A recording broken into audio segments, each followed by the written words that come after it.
नमस्कार, मैं doctor DC Kandpal Uttarakhand मुक्त विश्वविद्यालय हल्द्वानी की शिक्षा शास्त्र विद्या शाखा में सहायक प्राध्यापक के पद पर कार्यरत हूँ। प्यारे विद्यार्थियों, आज हम इस वीडियो व्याख्यान के माध्यम से शिक्षा के क्षेत्र में मास मीडिया की भूमिका यानी कि role of mass media in the field of education के बारे में जानने का प्रयास करेंगे। आपसे अपेक्षा है कि आप अंत तक इस वीडियो व्याख्यान को ध्यान से देखेंगे और सुनेंगे। प्यारे विद्यार्थियों, मेरे पूर्व के व्याख्यान में आपने संप्रेषण अर्थात कम्युनिकेशन को जानने एवं समझने का प्रयास किया। संप्रेषण में कम से कम दो व्यक्तियों का होना आवश्यक होता है, क्योंकि संप्रेषण द्विआयामी प्रक्रिया है, यानी टू वे प्रोसेस है। संप्रेषण में फीडबैक का होना आवश्यक होता है, क्योंकि जब तक फीडबैक आती नहीं तो संप्रेषण पूरा नहीं हो पाता है। और जब किसी भी माध्यम के द्वारा किसी बड़े समूह को संप्रेषित किया जाता है तो उसे मास कम्युनिकेशन कहते हैं, जो कि मास मीडिया का एक रूप है। आज के इस वीडियो व्याख्यान में हम शिक्षा के क्षेत्र में मास मीडिया की भूमिका का अध्ययन करेंगे। प्यारे विद्यार्थियों, आज के इस वीडियो व्याख्यान में हम मास मीडिया को जानने का प्रयास करेंगे एवं इसके संक्षिप्त इतिहास को जानेंगे। साथ ही मास मीडिया के महत्व को जानेंगे, मास मीडिया के शैक्षिक मूल्यों को जानने का प्रयास करेंगे और मास मीडिया के प्रकारों को समझेंगे। मास मीडिया के कार्यों को जानेंगे एवं मास मीडिया की भूमिका को जानने का प्रयास करेंगे। साथ ही मास मीडिया का शिक्षा पर पड़ने वाले प्रभाव को जानेंगे और शिक्षा में जनसंचार माध्यमों के सकारात्मक एवं नकारात्मक रूप को समझेंगे। मास मीडिया सामूहिक रूप से उन सभी मीडिया तकनीकों को संदर्भित करता है जिनका उद्देश्य जनसंचार के माध्यम से बड़ी संख्या में दर्शकों तक पहुंचना है। मास मीडिया दो शब्दों से मिलकर बना है, मास और मीडिया। मास का अर्थ है लोगों को एकत्रित करना, एकत्रितकरण या लोगों का समूह, और मीडिया का अर्थ है संचार के विभिन्न तरीके। मास कम्युनिकेशन को इस प्रकार परिभाषित किया जा सकता है कि किस माध्यम के द्वारा किस प्रभाव के साथ कौन क्या कहता है। मास मीडिया भी एक प्रकार का संप्रेषण है जो जनसंख्या के बड़े समूह पर सूचना के प्रसारण के लिए कार्य करता है। संचार माध्यम वह माध्यम है जिसके द्वारा कोई सूचना या ज्ञान हम तक पहुंचाया जाता है, और यह एक माध्यम संदेश है जिसका महत्व अधिक होता है, क्योंकि यहाँ पर जो समूह है या जनसंख्या है वो ज़्यादा होती है और अधिक से अधिक लोगों तक संदेश पहुँचता है, सूचना पहुँचती है। क्योंकि वही जानकारी जब हम किसी को बोलते हैं या उसको हम कभी मुद्रित पृष्ठ या रेडियो या टेलीविज़न द्वारा प्रसारित करते हैं तो वो एक बड़े समूह तक जाती है और उसका प्रभाव भी वैसा ही दिखाई देता है। मास मीडिया में साधारणतः वो संस्थान और तकनीकी शामिल हैं जिनके द्वारा विशेष समूह ज्ञान का प्रसार करने के लिए रेडियो, टेलीविज़न, कंप्यूटर, फिल्म और इंटरनेट आदि जैसे तकनीकी उपकरणों का उपयोग करते हैं।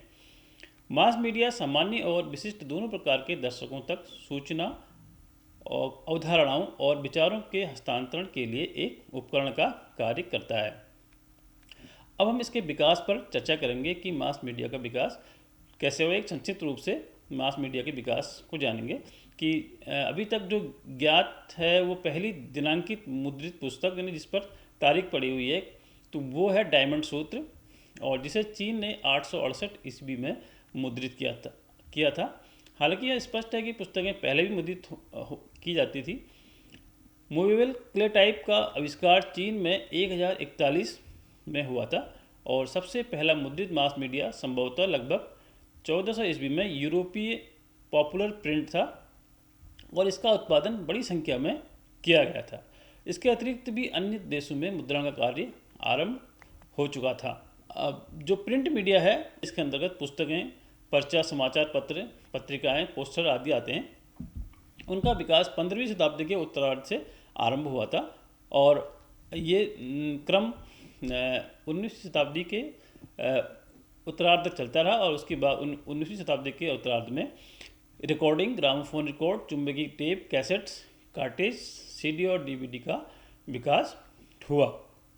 और इसी 19वीं सदी के अंत में या हम कहें कि 20वीं सदी के प्रारंभ में सिनेमा का भी आविष्कार हुआ। सिनेमा भी मास मीडिया के रूप में आया और 1910 के लगभग रेडियो के द्वारा प्रसारण आरंभ हुआ, जबकि 1950 से टेलीविज़न पर प्रसारण और सूचनाएं प्रसारित की जाने लगी, जबकि 1990 से इंटरनेट के द्वारा और इस मास मीडिया के क्षेत्र में बहुत बड़ा बदलाव देखने को मिला और लगभग 2000 से मोबाइल फ़ोन जो है हम सबके पास हैं और आज हम एआई तक पहुंच गए हैं। तो इस तरह से एक संक्षिप्त रूप से विकास जो मास मीडिया का हुआ वो 15वीं शताब्दी से प्रिंट से लेकर के हम आज जो हैं वो मोबाइल फ़ोन, इंटरनेट और एआई तक हम पहुंच गए हैं। अब हम मास मीडिया के महत्व को समझेंगे। मास मीडिया कम समय में अधिक से अधिक लोगों को सूचना प्रदान करता है। यह दुनिया के किसी भी कोने में हो रही किसी भी घटना के बारे में विस्तृत जानकारी प्रदान करता है और यह पूरी दुनिया को व्यक्ति या कक्षा तक लाता है। बच्चे टेलीविज़न के सामने बैठकर घंटों बिताते हैं और दुनिया के बारे में कल्पना कर सकते हैं, सुन सकते हैं और ज्ञान प्राप्त कर सकते हैं। ये मीडिया जो है आसानी से समूह तक पहुंचते हैं, बार बार उपयोग किए जाते हैं और अधिक वास्तविकता देते हैं, दृष्टिकोण को प्रभावित करते हैं, कारण और प्रभाव संबंध को दिखाते हैं और अंततः दर्शकों को प्रेरित करते हैं। मास मीडिया दूरस्थ स्थानों पर सूचना भेजता है और दूर दराज के स्थानों को जोड़ने में मदद करता है। साथ ही मास मीडिया जो है दृष्टिकोण में बदलाव, वांछनीय मूल्यों में के विकास और सांस्कृतिक विरासत में से परिचित होने में मदद करता है, क्योंकि हम इसके द्वारा ही, मास मीडिया के द्वारा ही एक दूसरे देशों के, एक दूसरे के राज्यों के, शहरों के हम सांस्कृतिक जीवन को जान पाते हैं। मास मीडिया सामाजिक परिवर्तन की एक एजेंसी के रूप में भी कार्य करता है, क्योंकि समाज में जो बदलाव आते हैं, ऐसा माना जाता है कि समाज के बदलाव जो हैं वो मीडिया में दिखाई देते हैं और मीडिया द्वारा दिखाया गया बदलाव वो समाज में दिखाई देता है। तो मास मीडिया जो है वो समूह गतिशीलता और पारस्परिक संचार को सुदृढ़ करने के लिए भी उपयोगी होता है। संचार के साधन के रूप में मास मीडिया बच्चों के विचार स्पष्ट करता है और उन्हें सही ज्ञान प्राप्त करने में मदद करता है। वे सरलीकरण और स्पष्टीकरण देने में मदद करते हैं। मास मीडिया निर्देश को ठोस बनाता है और चीज़ों में रुचि और जिज्ञासा को उत्तेजित करता है। अब हम जानते हैं कि मास मीडिया के शैक्षिक मूल्य क्या क्या हैं। मास मीडिया का सबसे बड़ा रोल ये है कि वो व्यापक कवरेज है, बहुत बड़ी एरिया में कवरेज होती है। आज विश्व के किसी भी कोने में कोई घटना होती है तो वो हम तक आसानी से पहुंच जाती है, यानी इसमें क्षेत्र का जो है बहुत बड़ा कवरेज है, बहुत बड़ी एरिया में उसको कवर किया जाता है। समाजीकरण का सबसे व्यापक संभव, आज हम देख रहे हैं कि ग्लोबलाइजेशन हो रहा है तो उसमें मीडिया का बहुत बड़ा रोल है। अंतर को पाटता है ये, यानी समाज में जिस प्रकार के जो अंतर है उनको कम करता है और समाज में एक रूपता लाने का काम करता है, क्योंकि एक ही प्रकार का संदेश, एक जैसा समाचार जो है वो प्रेषित किया जाता है। मास मीडिया प्रेरक के रूप में काम करता है, वो लोगों को प्रेरित करता है और सीखने के कौशल में वृद्धि करता है। मास मीडिया शिक्षक की सहायता करता है, यानी अगर हम शिक्षण के दौरान हमारे पास तकनीकी है और उसके द्वारा हम बहुत सारे विद्यार्थियों को एक समय में कोई प्रकरण के बारे में जानकारी प्रदान कर सकते हैं। सटीक साक्ष्य प्रदान करता है। हम देखते हैं कि आज जो समाचार न्यूज़ चैनल्स हैं वो हमें बिल्कुल सटीक साक्ष्य देते हैं और जनमत तैयार करता है, राजनेताओं को अधिक जवाबदेह बनाता है, व्यावसायिक और वर्गीकृत रूप में कार्य करता है, सभी आयु वर्ग के लिए अपील करता है और सार्वभौमिक है। यानी मास मीडिया का जो शैक्षिक मूल्य है वो काफ़ी बड़ा है। और ये देखते हैं कि हम जो हमारे समाज में जो भी घटनाएं हो रही हैं उन सभी घटनाओं को हम मास मीडिया के द्वारा देख सकते हैं। मास मीडिया के प्रकारों पर आते हैं कि मास मीडिया कितने प्रकार का होता है। साधारणतः जो मास मीडिया है वो 3 प्रकार का होता है। पहला है प्रिंट मीडिया, दूसरा इलेक्ट्रॉनिक मीडिया और तीसरा इंटरैक्टिव मीडिया। प्रिंट मीडिया के अंतर्गत समाचार पत्र, पत्रिकाएं, पुस्तकें, बिल बोर्ड, पोस्टर्स, फ्लायर्स और बैनर्स हो गए, ब्रोशर्स हो गए और कैटलॉग आदि आते हैं। जबकि इलेक्ट्रॉनिक मीडिया के अंतर्गत टेलीविज़न, रेडियो, डिजिटल मटेरियल और सोशल मीडिया आदि है। इंटरैक्टिव मीडिया के अंतर्गत जहाँ हम इंटरेक्शन कर सकते हैं, आपस में बातचीत कर सकते हैं, उसको हम इंटरैक्टिव मीडिया बोलते हैं। उसके अंतर्गत फेसबुक है, एक्स है, इंस्टाग्राम है, यूट्यूब है और भी बहुत सारे जो सोशल मीडिया प्लेटफॉर्म है वो सब इंटरैक्टिव मीडिया के अंतर्गत आते हैं।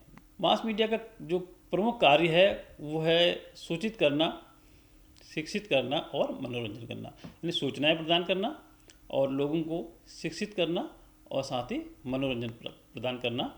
यानी सूचना प्रदान करना का मतलब है कि जो मास मीडिया है वो जन सामान्य के लिए सूचनाएं प्रसारित करने में सहायता प्रदान करते हैं। मीडिया ज्ञान का भंडार है जिसे एक क्लिक के माध्यम से प्राप्त किया जा सकता है। आज हम इंटरनेट पर बहुत सारी सूचनाएं हमें तुरंत मिल जाती हैं। व्यावसायिक जानकारी प्रदान करना, जो है मीडिया समुदाय के एक बड़े समूह को व्यावसायिक और पेशेवर जानकारी प्रदान करने में सहायता करता है और साथ ही शैक्षिक कार्यक्रमों में सहायक है, क्योंकि मास मीडिया के द्वारा टेलीविज़न चैनलों, यूट्यूब आदि के माध्यम से हम आज देखते हैं बहुत सारे शैक्षिक कार्यक्रम हैं और हम बहुत सारा उसमें ज्ञान प्राप्त करते हैं। एक अनौपचारिक एजेंसी के रूप में, क्योंकि व्यवस्थित तरीके से शैक्षिक वस्तुओं को व्यापक कवरेज के कारण उन्हें अनौपचारिक एजेंसी कहा जाता है, क्योंकि जैसे स्कूल हैं, हमारे कॉलेजेस हैं, ये औपचारिक संस्थाएं हैं और इनके अतिरिक्त जो संस्थाएं काम कर रही हैं उन्हें हम अनौपचारिक संस्थाएं कहते हैं। और ऐसा माना जाता है कि मीडिया जो है वो भविष्य में एक औपचारिक संस्था के रूप में भी काम कर सकता है, क्योंकि हम देख रहे हैं कि जब से कोरोना का समय आया है और बहुत सारे डिजिटल प्लेटफॉर्म पर हम ऑनलाइन कक्षाएँ पढ़ रहे हैं, तो एक तरह से वो औपचारिक कक्षा के रूप में हम उसको देख पा रहे हैं। तो ऐसा माना जा सकता है कि मीडिया भविष्य में कक्षा शिक्षण का भी विकल्प बन सकता है। विभिन्न असमानताओं को मिटाता है। मीडिया विभिन्न भेदभावों की उपेक्षा करता है और जाति, रंग, पंथ आदि के बावजूद सभी को शिक्षा प्रदान करता है। यहाँ पर कोई किसी प्रकार का विभिन्नता नहीं है। बच्चों को प्रेरित करता है, यानी मीडिया बच्चों को एक नया अनुभव प्रदान करता है और यह बच्चों के लिए एक दृश्य और श्रवण दोनों तरह का अनुभव है और इससे बच्चे जल्दी सीख पाते हैं। शिक्षा में प्रिंट मीडिया की भूमिका को जानते हैं कि क्या क्या प्रिंट मीडिया का शिक्षा में क्या क्या रोल है। तो पहले तो हम देखते हैं समाचार पत्र हम सबके घर में आता है, न्यूज़पेपर, और उसमें क्या क्या है चीज़ें होती हैं। जागरूकता पैदा करना, समाचार पत्र के द्वारा बहुत सारे जन जागरूक कार्यक्रम चलाए जाते हैं जिससे जागरूकता फैलाई जाती है। दूसरा, समकालीन समस्याओं का समाधान करना, जो समस्याएं हैं उनके समाधान में सहायक है। सामाजिक, धार्मिक और राजनीतिक आंदोलन में सहायक होना, क्योंकि समाचार पत्रों के माध्यम से ही बहुत सारे सामाजिक, धार्मिक और राजनीतिक आंदोलन में समाचार पत्र सहायता करते हैं। समाज के बारे में यथार्थवादी तस्वीर पेश करना और समाज को प्रतिबिंबित करना। सूचना का एक प्रभावी माध्यम है, क्योंकि समाचार पत्रों द्वारा हमें रोज़ नई नई सूचनाएं प्राप्त होती हैं। दूसरा है प्रिंट मीडिया के अंतर्गत पत्रिकाएं एवं जो जर्नल आते हैं। पत्रिकाओं का काम क्या है कि वो जागरूकता और ज्ञान फैलाते हैं। विभिन्न और विशिष्ट विषयों पर आलोचनात्मक लेख प्रकाशित करना, सामाजिक बुराई को मिटाना, पढ़ने को प्रोत्साहित करना, शोध का कार्य को प्रोत्साहित करना, वैज्ञानिक, राजनीतिक, विशिष्ट विषयों के साथ साथ पत्रिकाएं पाठकों के मनोरंजन के लिए भी सामग्री प्रकाशित करती हैं। शिक्षा में प्रिंट मीडिया में फादर फ्रांसिस अर्कल ने कहा है कि समाचार पत्र आम आदमी का विश्वविद्यालय है। यानी जो समाचार पत्र है उसको हम आम आदमी का विश्वविद्यालय कहते हैं, क्योंकि आम आदमी को सारी जो सूचनाएं हैं वो समाचार पत्र के माध्यम से मिलती हैं। उनका ये भी मानना है कि यह सबसे पुराना मीडिया रूप है जिसमें किताबें, समाचार पत्र, पत्रिकाएं, जर्नल, न्यूज़लेटर और अन्य मुद्रित सामग्री शामिल होती हैं। अब आते हैं इलेक्ट्रॉनिक में शिक्षा में इलेक्ट्रॉनिक मीडिया की भूमिका। इसमें रेडियो है। वर्तमान में जो सुनने की जो भागीदारी है वो क्या करता है, रेडियो प्रदान करता है। सीखने में एक खुली प्रणाली का निर्माण करता है रेडियो। स्थानीय शिक्षकों और विद्यार्थियों की भागीदारी सुनिश्चित करता है। टीम शिक्षण में इसका सहायता ली जा सकती है। सस्ती और प्रभावशाली माध्यम है और दूर तक इसकी पहुंच है। रेडियो हम आप बिल्कुल सुदूर क्षेत्रों में भी हम रेडियो कार्यक्रम सुन सकते हैं।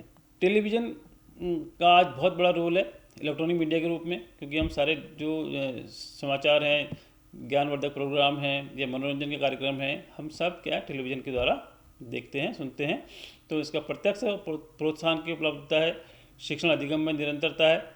आर्थिक रूप से व्यवहारी है, यानी कि हमें इधर उधर जाना नहीं पड़ता है। अपने घर में बैठ के हम टेलीविज़न में बहुत सारे कार्यक्रम देख पाते हैं।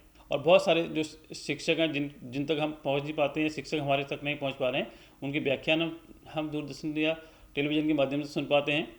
और दूरी और समय के कारकों का यानी हम इसको दूरी भी मिटाता है और जब हमें समय मिलता है तो हम अपने समय के हिसाब से इन कार्यक्रमों को देख सकते हैं। इसके साथ ही शिक्षा में इलेक्ट्रॉनिक मीडिया जो है वो कंप्यूटर है आज के दौर में सबसे एडवांस। उसमें इंटरनेट है। ऑनलाइन ऑफलाइन माध्यम से हम बहुत सारी चीज़ें सीख सकते हैं, क्योंकि इंटरनेट में चित्र के साथ भी हम बहुत सारे कार्यक्रम देखते हैं जिसमें चित्र भी हैं और आवाज़ भी है। तो दोनों चीज़ें उसमें हम सुन पा रहे हैं, देख पा रहे हैं।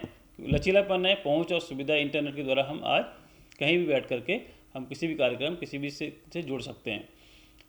इंटरनेट के द्वारा जो अवधारणाएं हैं उनको और स्पष्ट रूप से हम देख सकते हैं। बच्चों में रुचि जगाई जा सकती है, उनमें उनकी भावनाओं को संतुष्ट किया जा सकता है। प्रकृति की अमूर्त और गूढ़ समस्या को ठोस वास्तविकता में प्रस्तुत किया जा सकता है।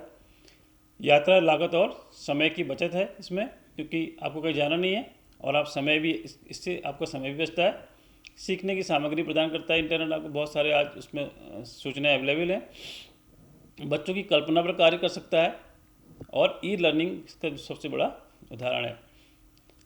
इसके अलावा सिनेमा भी है जो जिससे हम इलेक्ट्रॉनिक मीडिया के रूप में देखते हैं। ये जो है सिनेमा आज हमारे समाज की वास्तविकता को दिखाता है, समाज में सबका ध्यान आकर्षित करता है अपनी ओर, जीवन के अनुभव को शेयर करता है, शिक्षण के विविध विधियों को प्रस्तुत करता है, समुदाय का चित्रण करता है। सिनेमा विचार और कार्यों का विकास करता है, समाज में प्रेरणा उत्पन्न करता है। तो इसके द्वारा भी हम सिनेमा के माध्यम से भी बहुत कुछ सीख सकते हैं।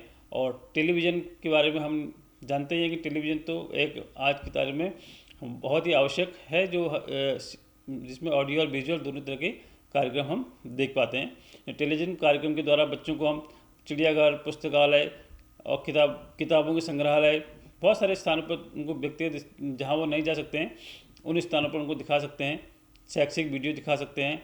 तो इस प्रकार से हम टेलीविज़न के माध्यम से बहुत सारे कार्यक्रम बच्चों को दिखा सकते हैं। आज इस टेलीविज़न का जो एक रूप है, हम देखते हैं कि यूट्यूब में एक बहुत क्रांति हमारे समाज में आई है और उसके द्वारा ही, टेलीविज़न के द्वारा ही संभव हो पा रहा है, जो इंटरनेट की सहायता से चल रहा है। इसके साथ ही रेडियो है।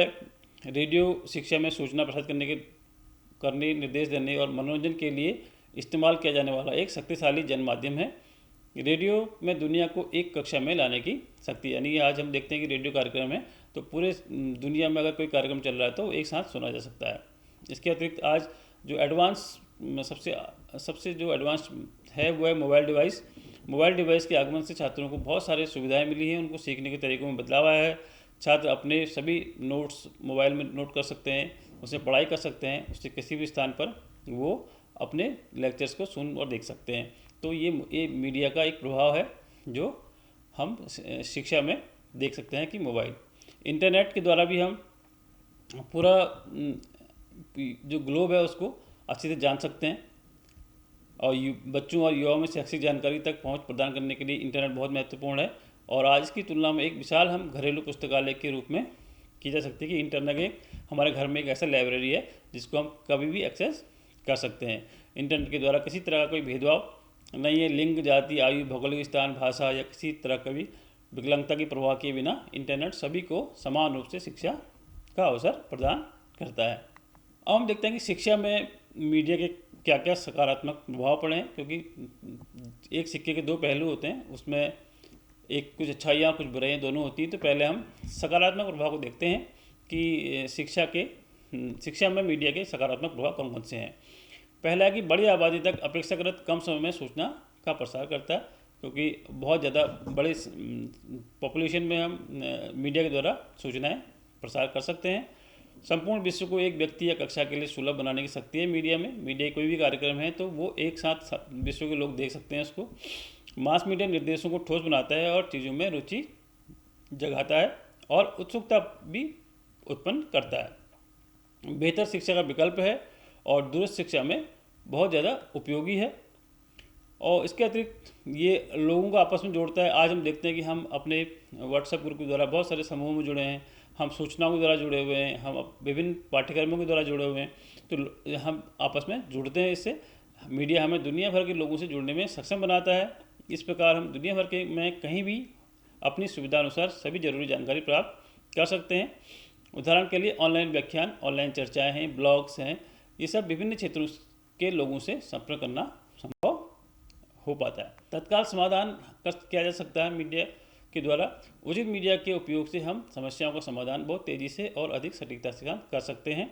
मीडिया का उपयोग संदेहों को स्पष्ट करने और समस्याओं को अधिक विश्वसनीय तरीके से हल करने के लिए किया जा सकता है। उदाहरण के लिए जैसे देखते हैं कि गूगल क्रोम को अगर हम देखते हैं, एक्सेस करते हैं, तो ज्ञान के भंडार के रूप में दिखाई देता है और जिससे सभी सवालों के जवाब हमें तुरंत एक क्लिक पर मिल जाते हैं। तकनीकी साक्षरता में वृद्धि के लिए सहायक है मीडिया, क्योंकि आज जो शिक्षा में मीडिया का उपयोग तकनीकी सहायता को बढ़ावा देता है, साक्षरता को बढ़ाता है। क्योंकि हमारा वर्तमान युग तकनीकी युग है और दैनिक जीवन में हम सभी कार्य इलेक्ट्रॉनिक माध्यम से करते हैं, इसलिए किसी व्यक्ति के लिए विभिन्न मीडिया का उपयोग करने के बारे में न्यूनतम ज्ञान होना अनिवार्य है। इसलिए मशीनों के बारे में ज्ञान, समय की आवश्यकता, बन गया है और मीडिया जो है हमें तकनीकी साक्षरता प्रदान करता है। ध्यान आकर्षण के क्षेत्र में यानी मीडिया ध्यान आकर्षित करता है। यदि कोई शिक्षक उचित मीडिया का उपयोग करके कक्षा में शिक्षण कार्य करता है तो वह छात्रों का ध्यान आकर्षित कर सकता है। मीडिया का उपयोग करके सीखने में विविधता आती है, क्योंकि इसमें दृश्य और श्रवण सहायताएं शामिल होती हैं, इसलिए सीखना अधिक प्रभावी और याद रखने में योग्य हो जाता है, यानी याद रखने के योग्य हो जाता है। सूचना की विविधता है इसमें, क्योंकि मीडिया उचित और हमारे सीखने की सुविधा के लिए विविध जानकारी प्रदान करता है। क्योंकि मीडिया में उपलब्ध जानकारी की मात्रा बहुत अधिक है और विविधता सुनिश्चित करती है, इसलिए यह शिक्षार्थियों को उनके लिए आवश्यक सबसे उपयुक्त जानकारी का चयन करने का अवसर प्रदान करता है। रचनात्मक गतिविधियों को बढ़ावा देता है। मीडिया के माध्यम से जानकारी सीखने में यह छात्रों की रचनात्मक गतिविधि को बढ़ाता है। मीडिया व्यक्तियों की रचनात्मकता के साथ साथ कल्पना को बढ़ाने के लिए एक मंच प्रदान करता है, जैसे कि यूट्यूब है, अमेजन प्राइम है, नेटफ्लिक्स है, बहुत सारे प्लेटफॉर्म हैं, ऑनलाइन प्लेटफॉर्म, जहां उपयोगकर्ताओं को विभिन्न प्रकार के दृश्य अनुभव प्रदान किए जाते हैं जो शिक्षार्थियों की रचनात्मक सोच को बढ़ा सकते हैं। साथ ही ब्लॉग के माध्यम से शिक्षार्थी अपनी रचनात्मकता को व्यक्त कर सकते हैं। तो ये सकारात्मक प्रभाव थे, और परंतु इसके साथ साथ मीडिया के कुछ नकारात्मक प्रभाव भी हैं, जैसे कि विद्यार्थी को सुस्त और आलसी बनाता है। विद्यार्थी सोचता है कि ये सब सोचना है तो मेरे इंटरनेट पे अवेलेबल है, मुझे अभी पढ़ने की क्या ज़रूरत है, तो उसको इस तरह की भावनाएं उसमें डेवलप होती हैं, जिससे वो आलसी बन जाता है। गहन अध्ययन और उचित शोध का अभाव, तो बच्चे गहन अध्ययन की तरफ कम जाते हुए दिखाई देते हैं। गुणवत्तापूर्ण अध्ययन के बिना सामूहिक अध्ययन को बढ़ावा देता है। शिक्षक छात्र जैसे आजकल वो इंटरनेट के भरोसे ही हैं, तो मीडिया उनका एक तरह से जो है वो उनका गुरु या शिक्षक के रूप में काम कर रहा है। यह प्रिंट या वीडियो के रूप में विभिन्न अनैतिक और अभद्र सामग्री के साथ शिक्षार्थियों को एक तरह का जहर परोस रहा है। अत्यधिक इंटरनेट उपयोग से अवसाद की स्थिति उत्पन्न हो रही है, और बच्चों में हम देखते हैं कि इसके एक तरह से एडिक्शन बढ़ रहा है, लत लग रही है उनके अंदर। मीडिया का लगातार उपयोगकर्ताओं में लत पैदा कर रहा है। इससे 24 घंटे मीडिया का उपयोग होता है और सीखने के लिए मीडिया का वास्तविक उपयोग नहीं हो पाता। लत के कारण व्यक्तियों में शारीरिक और मनोवैज्ञानिक असंतुलन हो सकता है, दृष्टि की कमजोरी, अवसाद, चिंता, और ये सब क्या है, मीडिया की लत के परिणाम है। मीडिया पर हम अपना अधिक से अधिक समय व्यतीत करते हैं। समय बहुत कीमती है, ये हम सब जानते हैं। यदि हम समय का सही उपयोग नहीं कर पाते हैं तो हम किसी भी कीमत पर समय वापस नहीं ला सकते हैं। इसलिए मीडिया का उपयोग करने के लिए उचित समय सारणी की आवश्यकता है, अन्यथा हमारा बहुमूल्य समय बर्बाद होगा। बच्चों को उनके माता पिता को आज हम देखते हैं कि बहुत ज़्यादा उनको इस पर ध्यान देना पड़ रहा है, क्योंकि वो ज़्यादातर समय अपने मोबाइल फ़ोन पर या टीवी पर व्यतीत कर रहे हैं, और वो सीख रहे हैं या नहीं सीख रहे हैं ये बहुत समझ पाना बहुत मुश्किल हो पा रहा है। इस पर मीडिया पर अत्यधिक निर्भरता हो गई है। शिक्षा में मीडिया का उपयोग से जानकारी सीखने में हर समय मीडिया पर निर्भर रहना पड़ता है, इसलिए हम अपने आप ही बुनियादी और पारंपरिक शिक्षा को भूलते जा रहे हैं। अत्यधिक निर्भरता केवल आलसी पीढ़ी ही पैदा कर पा रही है, क्योंकि आज हम देखते हैं कि बच्चों को अगर विद्यालय में कोई प्रोजेक्ट कार्य दिया जाता है या कोई उनको होमवर्क दिया जाता है तो बच्चे तुरंत जाके इंटरनेट एक्सेस करते हैं। खर्च करने की आदत में वृद्धि, मीडिया का उपयोग जो है वो हमारी संतुष्टि के लिए असीमित धन खर्च करने की ओर ले जाता है। वर्तमान में मीडिया में बहुत सारे आकर्षक विज्ञापन उपलब्ध होते हैं, इसलिए खर्च करने की आदत को नियंत्रित करने के लिए मीडिया का सावधानीपूर्वक उपयोग करने की आवश्यकता। आज बहुत सारे ऑनलाइन प्लेटफॉर्म हैं जहाँ से हम खरीदारी कर सकते हैं, वहाँ बहुत लुभावने विज्ञापन भी होते हैं, तो हमें अपने खर्च पर कंट्रोल करने की आवश्यकता पड़ती है। मीडिया का अनुचित उपयोग भी जो है वो क्या है, मीडिया का दुरुपयोग हो रहा है, को बढ़ावा देता है। जैसे बहुत सारे पोर्न साइट्स हैं, सोशल मीडिया का अत्यधिक उपयोग है, गेमिंग आदि की ओर झुकाव, आज किशोरों के साथ साथ युवाओं को भी बहुत अधिक इस ओर देखा जा सकता है कि वो अपना अधिक समय मीडिया पर ही व्यस्त कर रहे हैं। तो ये इसलिए हम यह निष्कर्ष निकाल सकते हैं कि मीडिया का प्रभाव प्रत्येक व्यक्ति के जीवन पर व्यापक है। समाज में सूचना और प्रौद्योगिकी के निरंतर विकास के साथ मीडिया ने शिक्षा और सांस्कृतिक विविधता की आवश्यकता पर विशेष ध्यान दिया है, और व्यक्तियों के बीच मीडिया ने चेतना को बढ़ावा दिया है। मीडिया ने एक नया आयाम खोला है और शिक्षा को एक नया अर्थ दिया है। और इसलिए शिक्षा पहले से कहीं अधिक मनोरंजक हो गई है। नेल्सन मंडेला जी ने कहा है कि शिक्षा सबसे शक्तिशाली हथियार है जिसका उपयोग आप दुनिया को बदलने के लिए कर सकते हैं। मीडिया शिक्षा के लिए एक उपहार है जो बदले में मानवता के लिए एक आशीर्वाद है। प्यारे विद्यार्थियों, आज हमने मास मीडिया को समझने का प्रयास किया और साथ ही आज के इस वीडियो व्याख्यान में हमने मास मीडिया के संक्षिप्त इतिहास को जाना, मास मीडिया के महत्व को जाना, मास मीडिया के प्रकारों एवं कार्यों को समझा और मास मीडिया की भूमिका को जाना, मास मीडिया का शिक्षा पर पड़ने वाले प्रभाव को जाना, शिक्षा में जनसंचार माध्यमों के सकारात्मक और नकारात्मक रूप को समझा। मुझे आशा है कि आज के इस वीडियो व्याख्यान से आप लाभान्वित हुए होंगे। वीडियो में अंत तक बने रहने के लिए आपका धन्यवाद।